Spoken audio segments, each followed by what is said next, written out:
waiting for. Thank you, everyone, for joining us. Welcome the cast of War of the Worlds. We invite you to put your blindfolds on at this time, if you want to immerse yourself in just listening.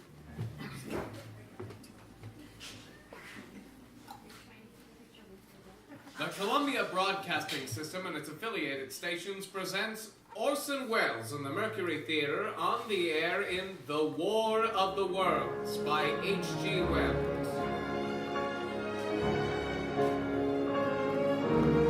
Ladies and gentlemen, the director of the Mercury Theatre and the star of these broadcasts, Orson Welles. We know now that in the early years of the 20th century, this world was being watched closely by intelligences greater than man's, and yet as mortal as his own. We know now that as human beings busied themselves about their various concerns, they were scrutinized and studied, perhaps almost as narrowly as a man with a microscope might scrutinize the transient creatures that swarm and multiply in a drop of water. With infinite complacence, people went to and fro over the earth about their little affairs, serene in the assurance of their dominion over this small spinning fragment of solar driftwood, which, by chance or design, man has inherited out of the dark mystery of time and space. Yet across an immense ethereal gulf, minds that to our minds as ours are to the beasts of the jungle, intellects vast, cool, and unsympathetic, regarded this earth with envious eyes and slowly and surely drew their plans against us. In the 39th year of the 20th century came the Great Disillusionment. It was near the end of October. Business was better. The war scare was over. More men were back at work. Sales were picking up. On this particular evening, October 30th, the radio broadcast company estimated that 32 million people were listening in on radios. For the next 24 hours, not much change in temperature. A slight atmospheric disturbance of undetermined origin is reported over Nova Scotia, causing a low-pressure area to move down rather rapidly over the northeastern states, bringing a forecast of rain, accompanied by winds of light gale force. High of 66, low 48. This weather report comes to you from the National Weather Service. We now take you to the Meridian Room in the Hotel Park Plaza in downtown New York, where you will be entertained by the music of Ramon Raquello and his orchestra.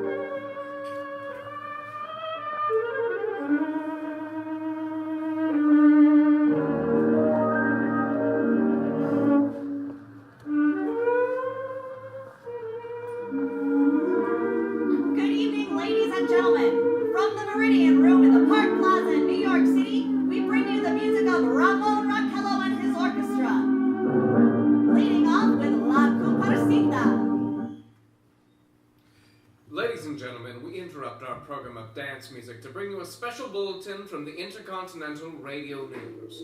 At 20 minutes before 8 Central Time, Professor Farrell of the Mount Jennings Observatory, Chicago, Illinois, reports observing several explosions of incandescent gas occurring at regular intervals on the planet Mars.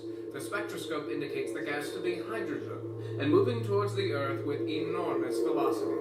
Professor Pearson of the Observatory of Princeton confirms Farrell's observation and describes the phenomenon as, quote, like a jet of blue flame shot from a gun, unquote. We now return you to the music of Ramon Raquello playing for you in the Meridian Room of the Park Plaza Hotel situated in downtown New York.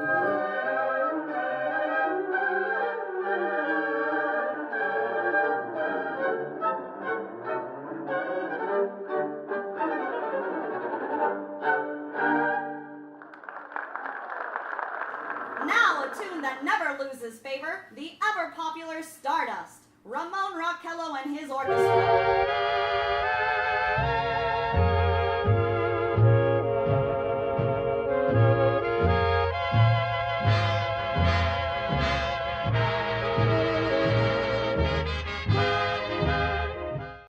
Ladies and gentlemen, following on the news given in our bulletin a moment ago, the Government Meteorological Bureau has requested the large observatories of the country to keep an astronomical watch on any further disturbances occurring on the planet Mars.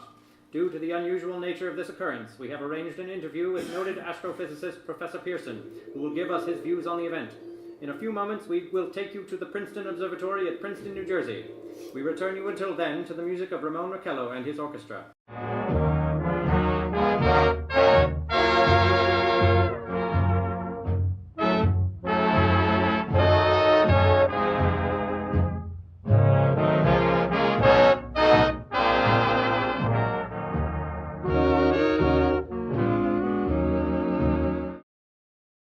We are now ready to take you to the Princeton Observatory at Princeton, where Gail Phillips, our commentator, will interview Professor Richard Pearson, famous astrophysicist. We take you now to Princeton, New Jersey. Good evening, ladies and gentlemen. This is Gail Phillips speaking to you from the observatory at Princeton. I'm standing in a large, semicircular room, pitch black except for an oblong split in the ceiling.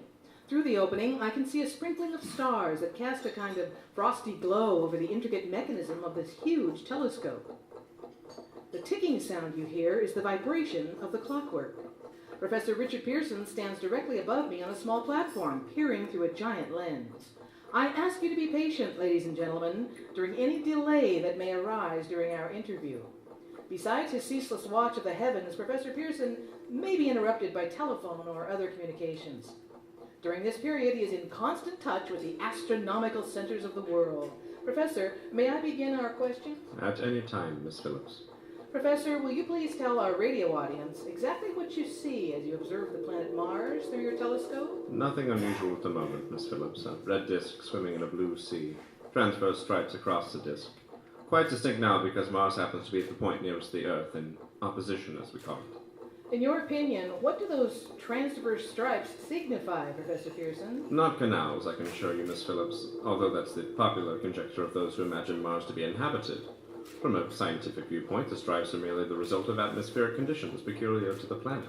Then you're quite convinced as a scientist that living intelligence as we know it does not exist on Mars? I'd say the chances against it are 1,000 to 1. And yet, how do you account for these gas eruptions occurring on the surface of the planet at regular intervals? Miss Phillips, I cannot account for it. By the way, Professor, for the benefit of our listeners, how far is Mars from Earth? Approximately 40 million miles. Well, that seems a safe enough distance. Just a moment, ladies and gentlemen. Someone has just handed Professor Pearson a message.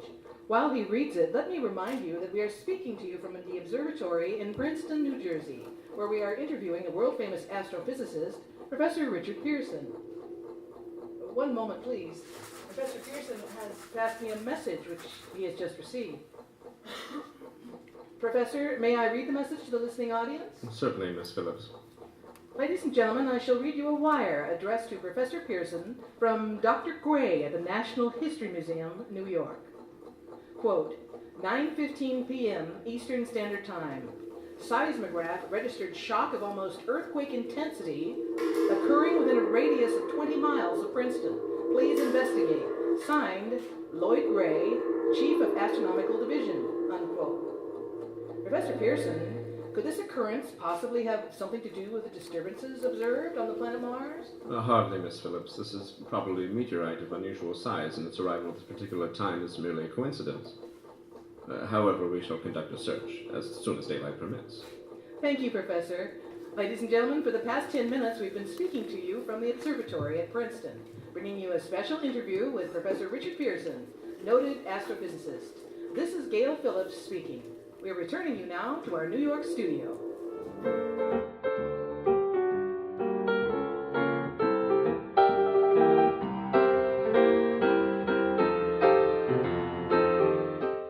Ladies and gentlemen, here is the latest bulletin from the Intercontinental Radio News, Toronto, Canada. Professor Morse of Macmillan University reports observing a total of 3 explosions on the planet Mars between the hours of 7:45 p.m. and 9:20 p.m. Eastern Standard Time. This confirms earlier reports received from American observatories. Now, nearer home, comes a special announcement from Trenton, New Jersey. It is reported that at 8:50 p.m., a huge flaming object, believed to be a meteorite, fell on a farm in the neighborhood of Grover's Mill, New Jersey, 22 miles from Trenton. The flash in the sky was visible within a radius of several hundred miles, and the noise of the impact was heard as far north as Elizabeth. We have dispatched a special mobile unit to the scene, and will have our commentator, Gail Phillips, give you a word description as soon as she can reach there from Princeton. In the meantime, we take you to the Hotel Martinet in Brooklyn, where Bobby Millett and his orchestra are offering a program of dance music.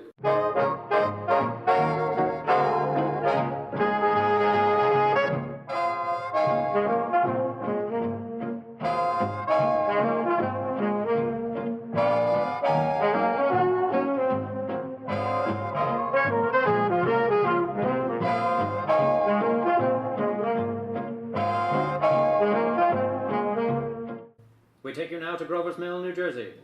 I've just never seen anything like this. Ladies and gentlemen, this is Gail Phillips again at the Wilmot Farm, Grover's Mill, New Jersey. Professor Pearson and myself made the 11 miles from Princeton in 10 minutes. Well, I hardly know where to begin. To paint for you a word picture of a strange scene before my eyes, like something out of a modern Arabian Nights. Well, I just got here. I haven't had a chance to look around yet. I guess that's it. Yes, I guess that's the thing directly in front of me, half buried in a vast pit. It must have struck with terrific force. The ground is covered with splinters of a tree. It must have struck on the way down. What I can see of the object itself doesn't look very much like a meteor, at least not the meteors I've seen. It looks more like a huge cylinder. It has a diameter of, what would you say, Professor Pearson? What's that? What would you say? What is the diameter? About 30 yards. About 30 yards. The metal on the sheath is, well, I've never seen anything like it. The color is sort of yellowish white. Curious spectators now are pressing close to the object in spite of the efforts of the police to keep them back. They're getting in front of my line of vision. Would you mind standing to one side, please? One side there, one side. Oh, pardon me, sir. While the policemen are pushing the crowd back, here's Mr. Wilmot, owner of the farm here. He may have some interesting facts to add. Mr. Wilmot, will you please tell the radio audience as much as you remember of this rather unusual visitor that dropped in your backyard? Step closer, please. Ladies and gentlemen, this is Mr. Wilmot. Well, I was listening to the radio. Closer and louder, please. Oh, pardon me. Louder, please, and still closer to the microphone, if you would. Yes, ma'am. While I was looking to the radio and kind of drowsing, that professor fellow was talking about Mars, so I was kind of half dozing and half... Yes, Mr. Wilmot. Then what happened? As I was saying, I was listening to the radio kind of halfway. Yes, Mr. Wilmot. And then you saw something? Well, not first off, I heard something. And what did you hear? A hissing sound, like this. Kinda like a 4th of July rocket. And then what? Turned my head out the window and I would have sworn I was sleeping dreaming. Yes?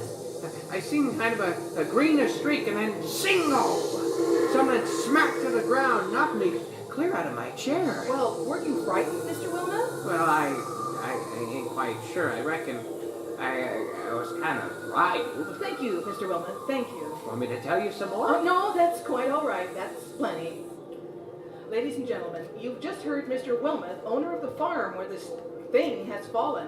I wish I could convey the atmosphere, the background of this fantastic scene. Hundreds of cars are parked in a field in back of us. Police are trying to rope off the roadway leading to the farm, but it's no use. They're breaking right through. Cars' headlights throw an enormous spot on the pit where the object's half buried.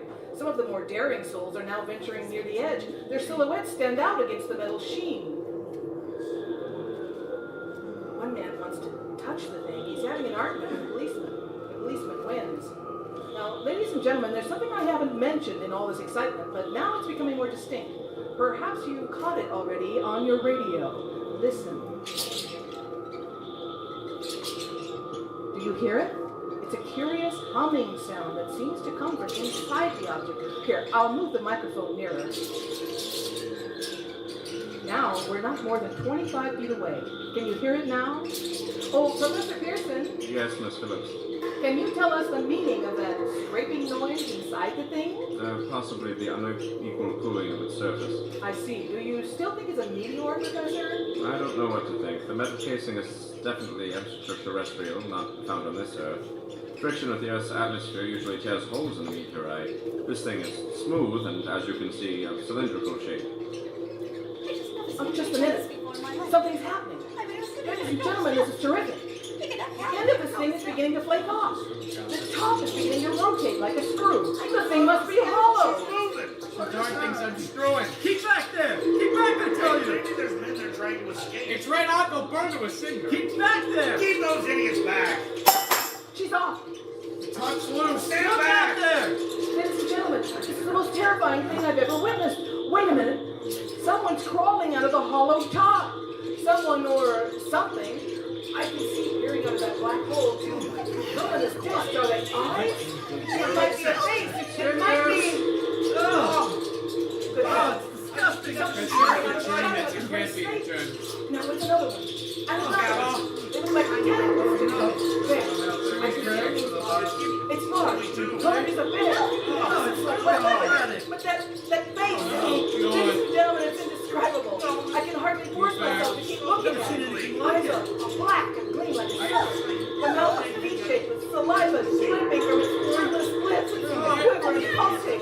The monster or whatever it seems weighed down by opposing gravity or something. The thing's raising up. The crowd rolls back now. All they've seen plenty. It's the most extraordinary experience. I can't find words. I'll hold this microphone with me as I talk. I'll have to do a description until I can get a new position. Hold on, please. I'll be right back in a minute.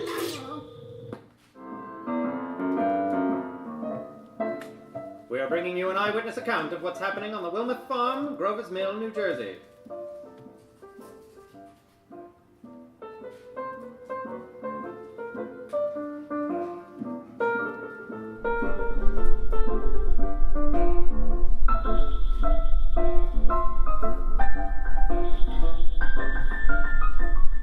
We now return you to Gail Phillips at Grover's Mill. Ladies and gentlemen, am I on? Ladies and gentlemen, here I am, back of a stone wall that adjoins Mr. Wilmot's garden. From here, I get a sweep of the whole scene. I'll give you every detail, as long as I can talk, and as long as I can see. More state police have arrived. They're drawing up a cordon in front of the pit, about 30 of them. No need to push the crowd back now. They're willing to keep their distance. The captain is conferring with someone. You can't quite see who. Oh, yes, I believe it's Professor Pearson. Yes, it is. And now they've parted. The professor moves around one side, studying the object, while the captain and two police advance with something in their hands. I can see it now. It's a white handkerchief tied to a pole, a flag of truce.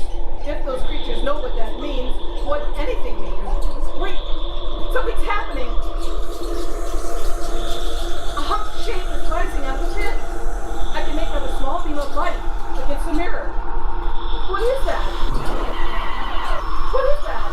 It's a jet of flame coming from the mirror, and the leak is fighting the advancing men. It strikes them head on. They're turning into flames.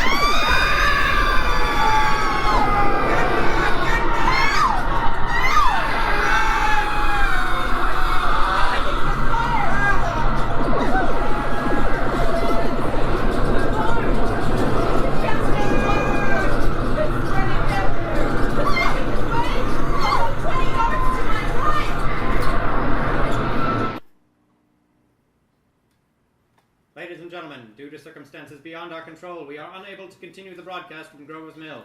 Evidently, there's some difficulty with our field transmission. However, we will return to that point at the earliest opportunity. In the meantime, we have a late bulletin from San Diego, California. Professor Indokoffer, speaking at a dinner for the California Astronomical Society, expressed the opinion that the explosions on Mars are undoubtedly nothing more than severe volcanic disturbances on the surface of the planet.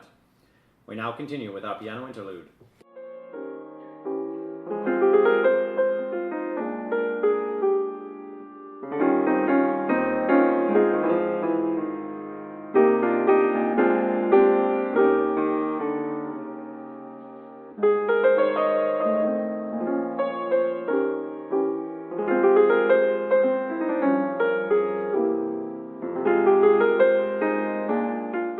Ladies and gentlemen, I have just been handed a message that came in from Grover's Mill by telephone. Just one moment, please. At least 40 people, including 6 state troopers, lie dead in a field east of the village of Grover's Mill. Their bodies burned and distorted beyond all possible recognition. The next voice you hear will be that of Brigadier General Montgomery Smith, commander of the state militia at Trenton, New Jersey. I have been requested by the governor of New Jersey to place the counties of Mercer and Middlesex as far west as Princeton and east of Jamesburg under martial law. No one will be permitted to enter the area except by special pass issued by the state or military authorities. 4 companies of state militia are proceeding from Trenton to Grover's Mill and will aid in the evacuation of homes within the range of military operations. Thank you. You have been listening to General Montgomery Smith commanding the state militia at Trenton. In the meantime, further details of the catastrophe at Grover's Mill are coming in. The strange creatures, after unleashing their deadly assault, have crawled back into their pit and made no attempt to prevent the efforts of firemen to recover the body and extinguish the fire. The combined fire departments of Mercer County have been fighting the flames, which menace the entire countryside. We have been unable to establish any contact with our mobile unit at Grover's Mill, but we hope to be able to return you there at the earliest possible moment. In the meantime, we take you... Just one moment, please. Ladies and gentlemen, I have been informed that we have finally established communication with an eyewitness of the tragedy. Professor Pearson has been located at a farmhouse near Grover's Mill, where he has established an emergency observation post. As a scientist, he will give you his explanation of the calamity. The next voice you hear will be that of Professor Pearson, brought to you direct by wire. Professor Pearson.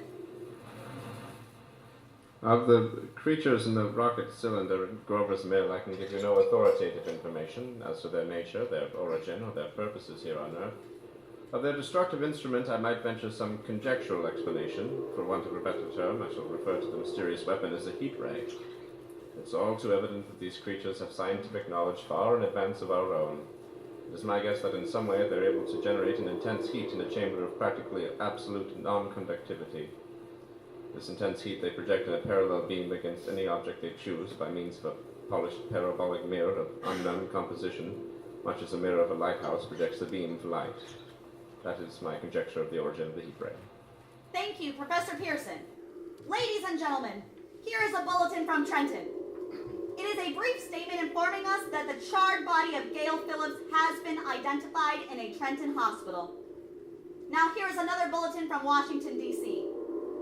The Office of the Director of the National Red Cross reports 10 units of Red Cross emergency workers have been assigned to the headquarters of the state militia stationed outside Grover's Mill, New Jersey. Here is a bulletin from the state police. Princeton Junction. The fires at Grover's Mill and facility are now under control. Scouts report all quiet in the pit, and there is no sign of life appearing from the mouth of the cylinder.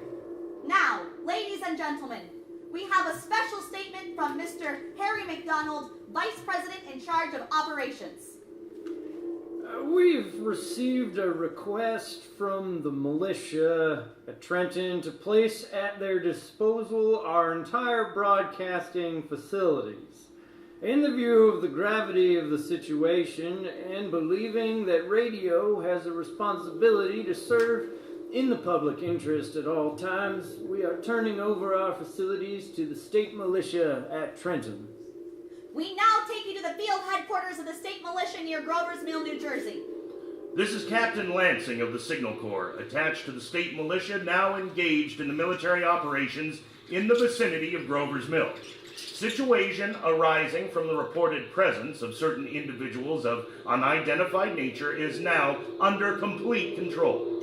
The cylindrical object, which lies in the pit directly below our position, is surrounded on all sides by 8 battalions of infantry, without heavy field pieces, but adequately armed with rifles and machine guns. All cause for alarm, if such cause ever existed, is now entirely unjustified. The things, whatever they are, do not even venture to poke their heads above the pit. I can see their hiding place plainly in the glare of the searchlights here. With all their reported resources, these creatures can scarcely stand up against heavy machine gun fire. Anyway, it's an interesting outing for the troops. I can make out their khaki uniforms crossing back and forth in front of the lights.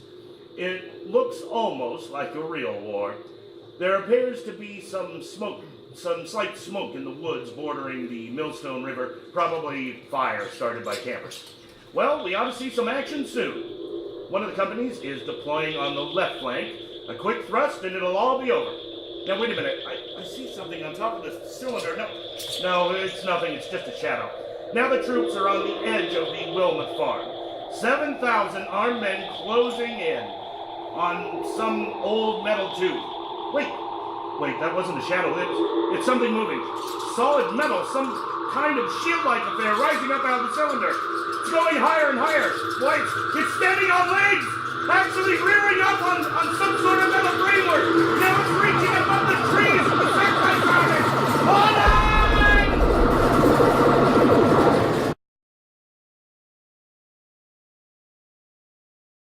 Ladies and gentlemen, I have a grave announcement to make.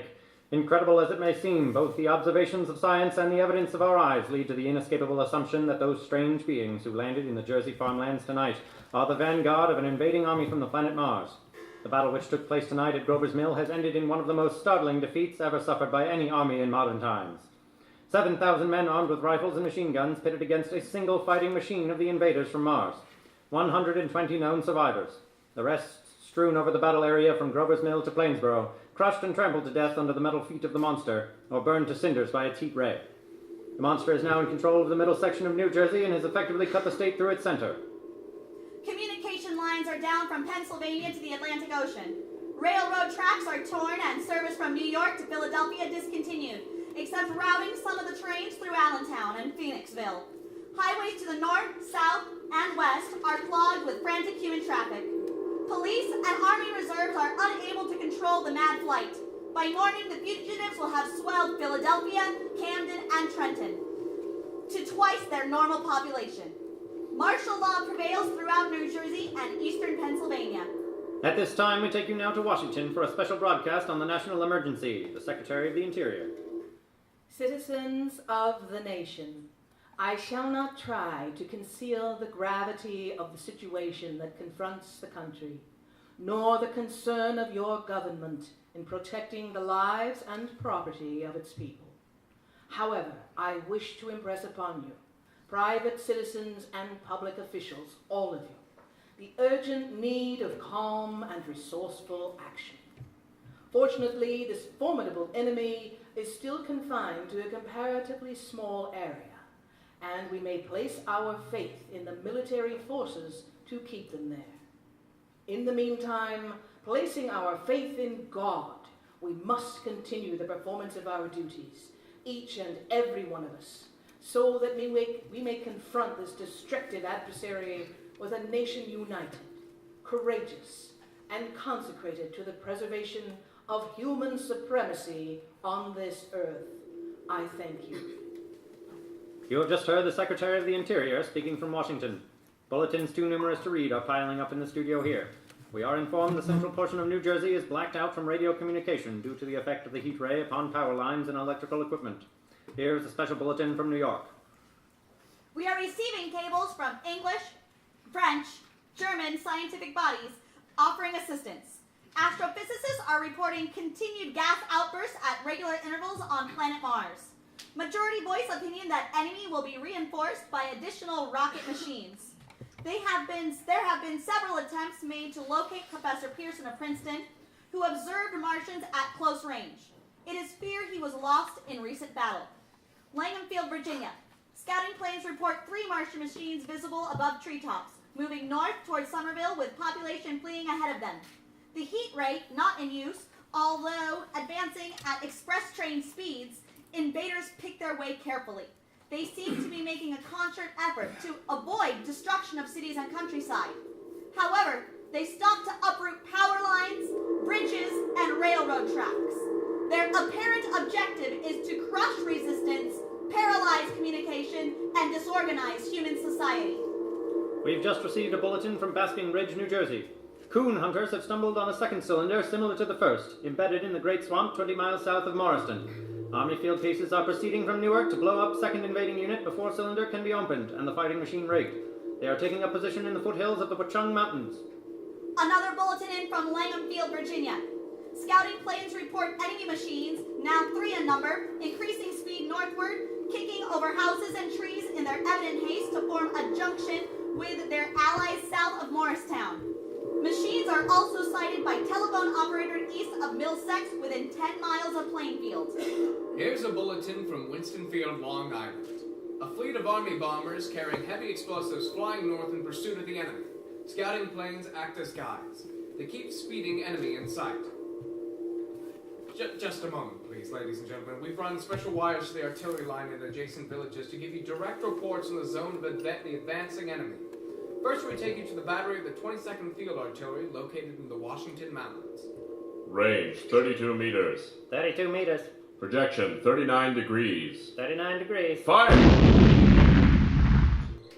140 yards to the right, sir. Shift range 31 meters. 31 meters. Projection 37 degrees. 37 degrees. Fire! A hit, sir. We got the tripod of one of them. They stopped. The others are trying to repair it. Quick, get the range. Shift 30 meters. 30 meters. Projection 27 degrees. 27 degrees. Fire! Can't see the shell land, sir. They're letting out the smoke. What is it? A black smoke, sir, moving this way. Lying close to the ground. It's moving fast. Put on gas masks. Get ready to fire. Shift 24 meters. 24 meters. Projection 24 degrees. 24 degrees. Fire! Still can't see, sir. The smoke's coming nearer. Get the range. 33 meters. 23 meters. 23 meters. Projection 22 degrees. 22.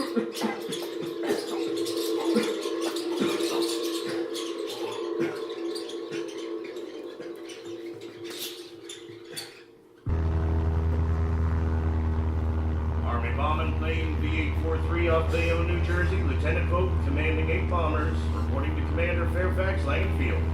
This is Vogt, reporting to Commander Fairfax, Langham Field.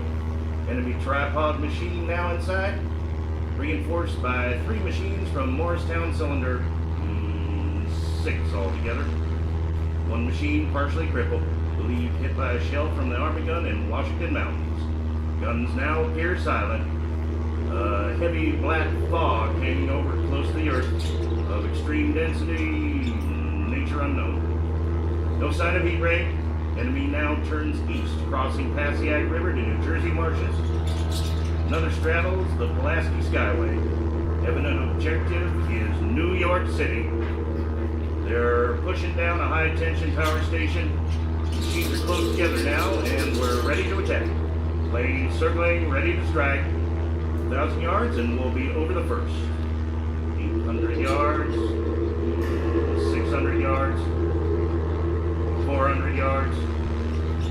200 yards. There they go. The giant arm range. Great flash. This ran us the free. 2,000 feet. Engine ship has no chance to release them off. Only one thing left. Drop on them, clean and all. We're diving on the first one. Now the engine's gone. 8.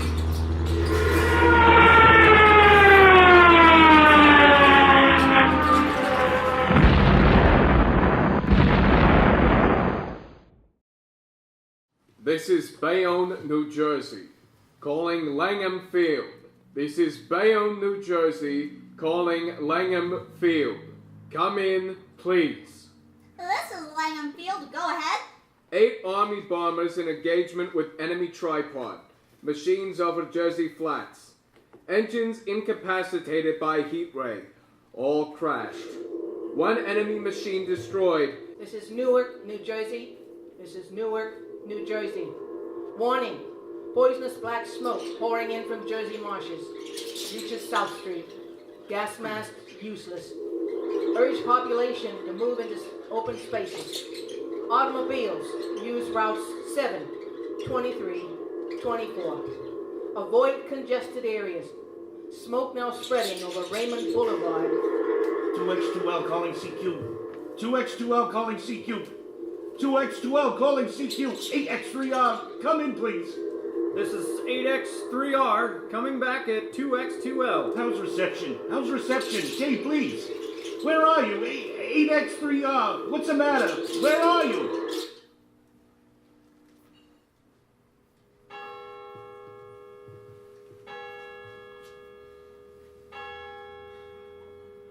I'm speaking from the roof of the broadcasting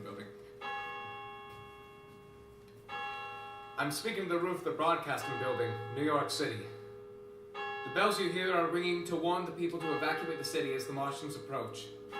Estimated in the last 2 hours, 3 million people have moved along the roads to the north. Hutchison River Parkway still kept open for motor traffic. Avoid bridges to Long Island. Hopelessly jammed. All communication with Jersey Shore closed 10 minutes ago. No more defenses. Our army wiped out. Artillery, Air Force, everything wiped out. This may be the last broadcast. We'll stay here till the end. People are holding service below us in the cathedral. Now I look down the harbor, all manners of boats overloaded with fleeing population pulling out from docks. Streets are all jammed. Noise and crowds like New Year's Eve in city. Wait a minute. The enemy now in sight above the palisades. Five great machines. First one is crossing the river. I can see it from here. Wading the Hudson like a man wading through a brook. A bulletin's handed to me. Martian cylinders are falling over the country. One outside Buffalo, one in Chicago. St. Louis seem to be timed and spaced. And now the first machine reaches the shore. He stands watching, looking over the city. His steel, cowlish head is even with the skyscrapers. He waits for the others. They rise like a line of new towers in the city's west side. Now they're lifting their metal hands. This is the end now. Smoke comes out. Black smoke drifting over the city. People in the streets see it now. They're running towards the East River. Thousands of them dropping in like rats. Now the smoke's spreading faster. It's reached Times Square. People are trying to run away from it, but it's no use. They're falling like flies now. So the smoke's crossing 6th Avenue. 5th Avenue. 100 yards away. It's 50 feet. 2X2L calling CQ. 2X2L calling CQ. 2X2L calling CQ, New York. Isn't there anyone on the air? Isn't there anyone on the air? Isn't there anyone? 2X2L.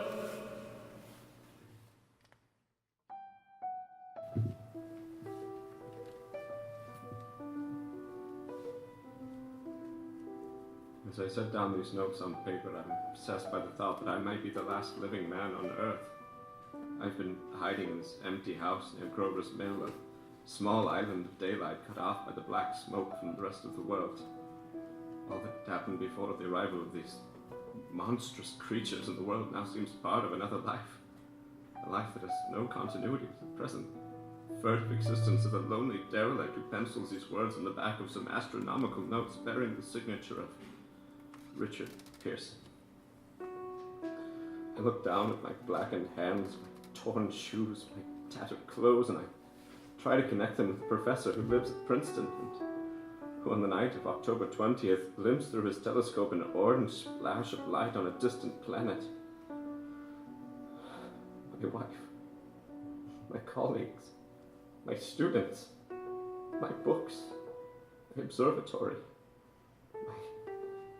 my world. Where are they? Did they ever exist? Am I Richard Pearson? What day is it? Do days exist without calendars? Does time pass when there are no human hands left to wind the clocks? In writing down my daily life, I tell myself I shall preserve human history between the dark covers of this little book that was meant to record the movement of the stars, but to write I must live, and to live I must eat. I find moldy bread in the kitchen, and an orange not too spoiled to swallow. Keep watch at the window.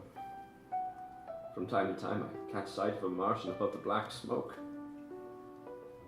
The smoke still holds the house in its black coil, but at length there is a hissing sound, and suddenly I see a Martian mounted on his machine, spraying the air with a jet of steam as if to dissipate the smoke. I watch in a corner as his huge metal legs nearly brush against the house. Exhausted by terror, I fall asleep. It's morning. Morning. Sun streams in the window. The black cloud of gas is lifted, and the scorched meadows in the north look as though a black snowstorm has passed over them. I venture from the house. I make my way to a road. No traffic. Here and there, a red car, baggage overturned, a blackened skeleton. I push north. For some reason, I feel safer trailing these monsters than running away from them, and I keep a careful watch. I have seen the Martians feed. Should one of their machines appear over the top of the trees, I'm ready to fling myself flat upon the earth. Come to a chestnut tree. October chestnuts are ripe. I fill my pockets. I must keep alive. 2 days I wander in a vague northerly direction through a desolate world. Finally I notice a living creature, a small red squirrel in a beech tree. I stare at him and wonder. He stares back at me. I believe at that moment the animal and I shared the same emotion, the joy of finding another living being. I push on north. I find dead cows in a brackish field, and beyond, the charred ruins of a dairy.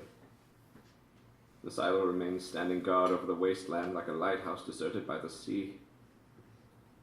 Astride the silo perches a weathercock. The arrow points north.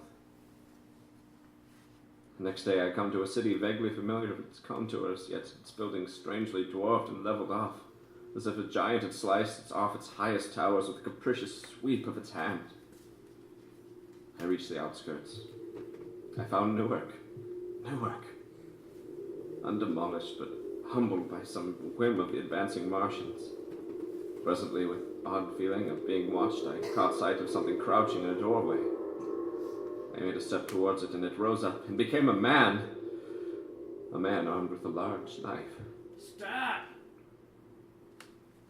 Where'd you come from? I come from many places. A long time ago from Princeton. Princeton, huh? That's near Grover's Mill. Yes. Grover's Mill. There's no food here. This is my country. All this end of town down to the river. There's only food for one. Which way are you going? I don't know. I guess I'm looking for people. What was that? Did you hear something just then? Only a bird. A live bird. Now you get to know that birds have shadows these days. Say, we're in the open here. Let's crawl in this doorway here and talk.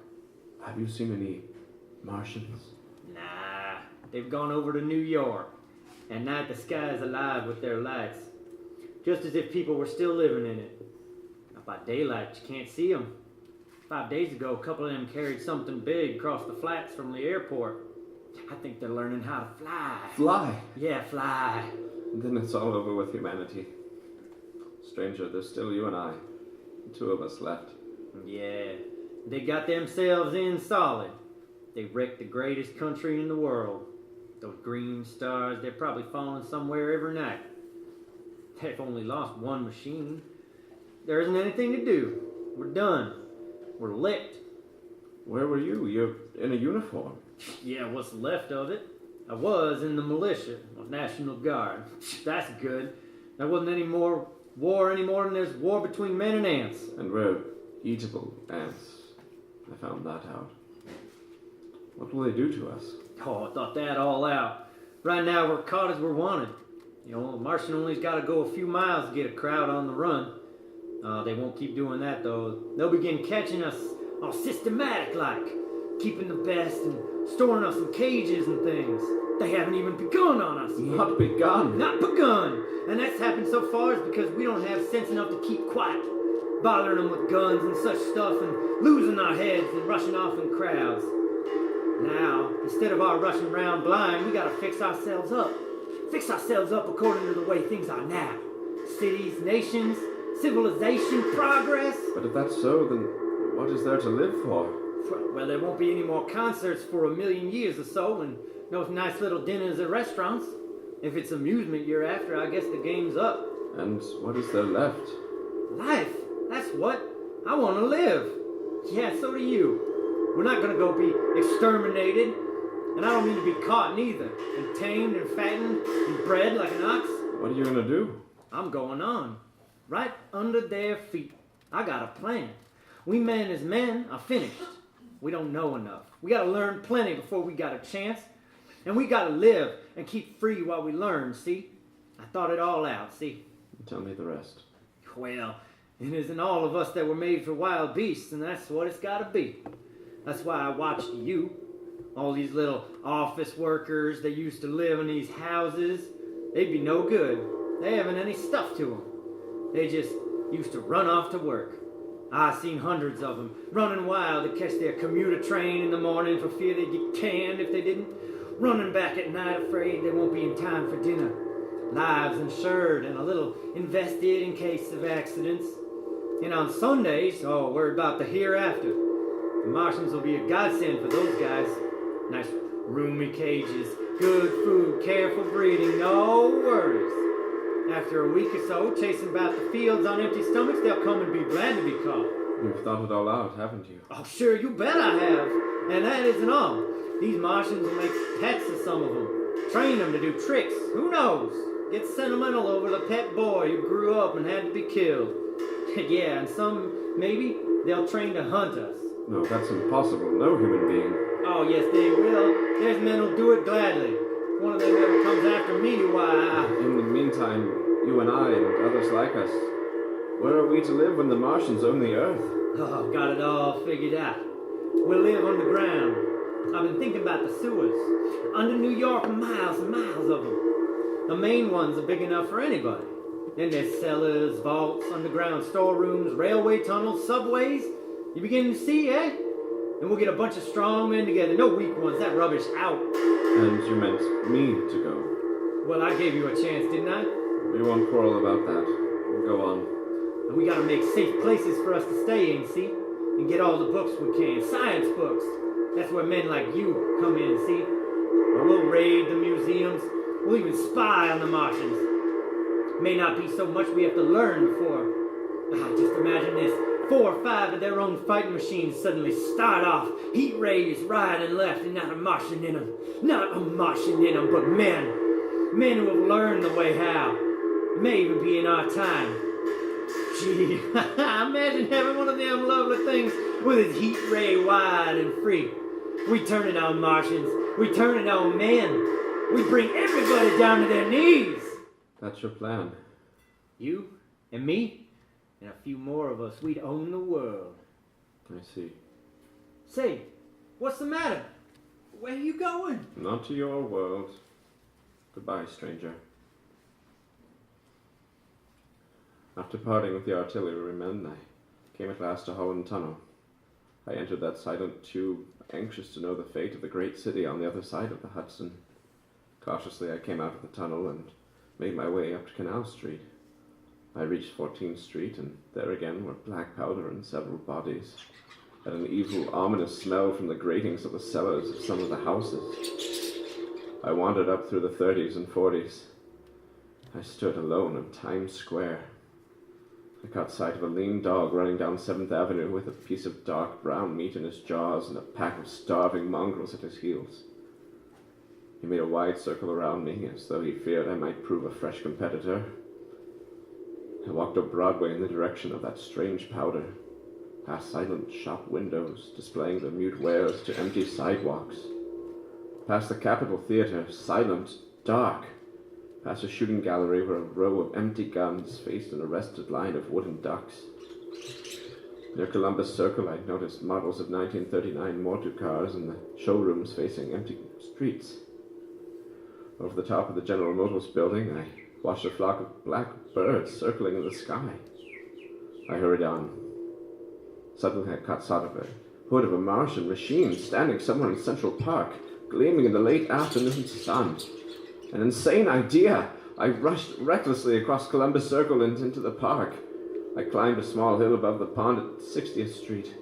From there I could see, standing in a silent row along the mall, 19 of those great metal titans, the cowls empty, their great steel arms hanging listlessly by their sides.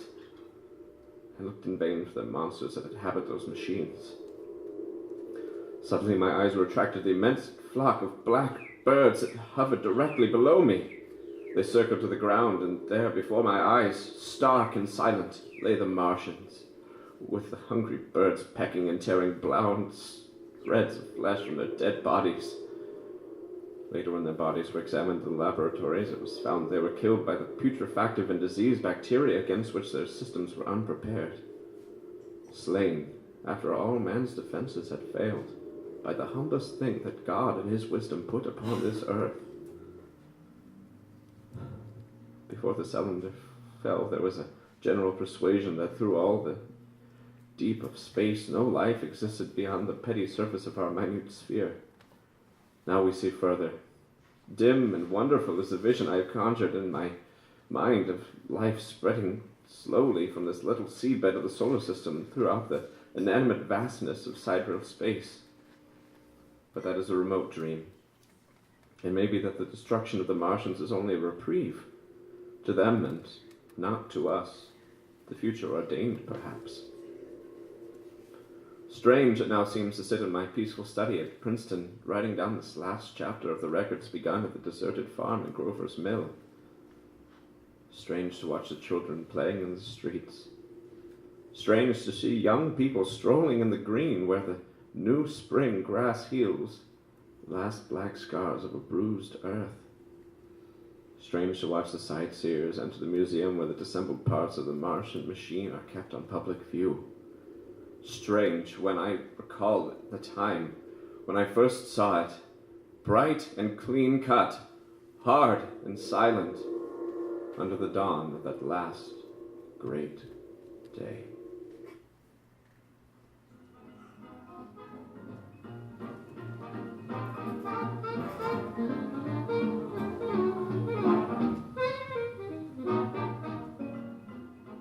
This is Orson Welles, ladies and gentlemen, out of character to assure you that the War of the Worlds is no further significance as the holiday offering it was intended to be. The Mercury Theatre's own radio version of dressing up in a sheet and jumping out of a bush and saying boo. Starting now, we couldn't soap all your windows and seal all your garden gates by tomorrow night, so we did the best next thing. We annihilated the world before your very ears and utterly destroyed the CBS. You will be relieved, I hope, to learn that we didn't mean it, and that both institutions are still open for business. So goodbye, everybody, and remember the terrible lesson you learned tonight. That grinning, glowing, globular invader of your living room is an inhabitant of the pumpkin patch, and if your doorbell rings and nobody's there, that was no Martian. It's Halloween.